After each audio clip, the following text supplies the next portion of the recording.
Down, porn star Rick Harrelson just annihilated Obama's legacy. You'll cheer.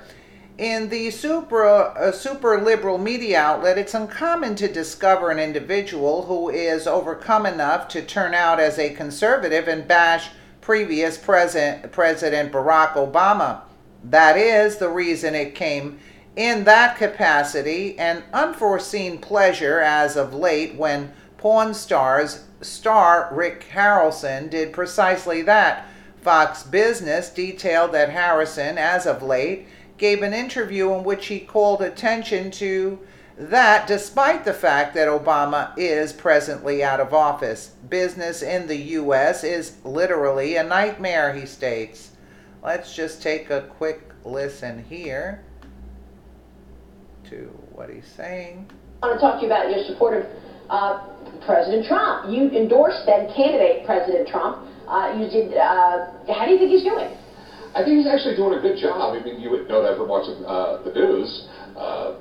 You get some decent press on Fox. No, it's I mean, there's just a lot to be done. And you can look at the economy. I mean, the effects of the 8 years of Obama is finally showing up. I mean, we had 0.7 GDP growth last quarter. And if you figure GDP the way we did 4 years ago, that would be negative growth. 4 years ago, they came up with this, but all R&D is suddenly goes into the plus column instead of the expense column, and it was a way the Obama administration actually boosted up GDP. But just make it easy to do business, and people will do business in this country. Just right now, it's just literally a nightmare. Yeah.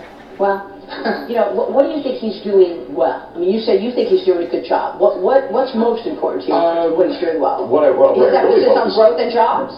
Yeah, I mean, like, get rid of the regulations, get rid of Obamacare, lower my taxes, and I'll open more businesses. I'm a serial business opener, an entrepreneur. I mean, I have a publishing company, I have a production company, I have a bar, I have a restaurant, I build shopping centers. I do a little bit of everything. Making money is like my 34th favorite thing in the world.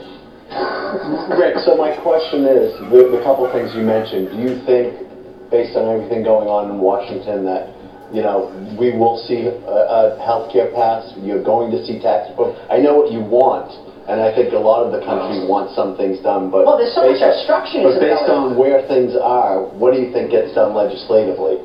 I think they can get the taxes passed because I think the Republicans.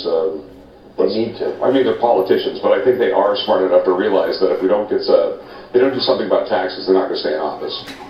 I think they realize that too. Yeah. It's I mean, the American public doesn't know. I mean, I tell my employees all the time. Do you know that I match your Social Security, I match your Medicare? You ever heard of SUTA tax or FUTA tax or the other 50 other taxes I have to pay? It's and death by 1,000 cuts. Oh, but no, it's death by 1,000 cuts. I mean, just my pawn business. It's the Obama administration made it illegal for me to loan any money to anyone in the military. I have one compliance guy just for a pawn shop. Pawn business. It's the Obama administration made it illegal for me to loan any money to anyone in the military. I have one compliance guy just for a pawn shop. It's everything from Homeland Security, FBI, the local police department, IRS, all these regulations I have to keep an eye on constantly, and it's overwhelming for a smaller business. Robert, what do you say about that? You were an advisor to President Obama. Yeah. What do you want to say to Rick? Listen, I think on the tax side, I've been for tax reform all along. One of with the administration, with having a Republican House during that time, they had to do it revenue neutral. There was zero chance of getting tax reform passed revenue neutral. If you look at the Trump plan today, we're talking about tax cuts. If you're talking about tax reform, there's zero chance he's going to be doing it revenue neutral. So therefore, he's going to have to get the deficit hawks, on his side, which why we've been saying for a lot of the last few months, there's a high likelihood of tax cuts. There's less likelihood of tax reform. But it's also the regulatory stranglehold that was been on Rick. That's what he's also talking about. He could even lend to the military. Well, my question I would say is, what has changed? What has changed in the last 120 days that allows you now to do some of those things? Nothing yet. Well, at least there's hope now. No, I agree. My only point is, I think we should just differentiate between rhetoric okay, and actually legislative action. This is not, listen, I want the president to succeed. I'm an American first, just like Rick is, okay? That being said, these actions we want have to be passed legislatively. We can, and the market has been vibrant because of these expectations. Now these expectations have to come to pass. And Rick, and I hope they do. And Rick, there's one idea that's being floated in the upcoming budget out of the White House: mandatory 6 weeks of paid family leave for not only mothers but fathers and adoptive parents, which a lot of people, particularly on the left, have called for. But as a small business owner, probably not a fan if it's mandated by the federal government. It's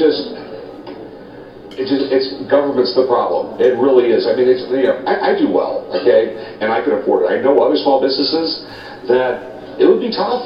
You know, I mean, especially when you have a mom and pop shop that got 5, 6 employees. Also, you have a guy, you know, you have to pay 6 weeks for someone to go. Listen, I'm with Rick because our drone company. Now, listen, our drone company has now 50 employees, so we're now at that new threshold, and we're going through all of these regulatory kind of check and balances. We have now, you know, a bunch of HR and compliance officers. I hear you as a small business. That being said, I agree with Rick. Well, there you have it. Obama making a mess out of everything and putting regulations on small businesses. They can't succeed. They can't compete with the big businesses, and that has to end. Let me know what you guys think in the comments below, and again, thank you so much for watching.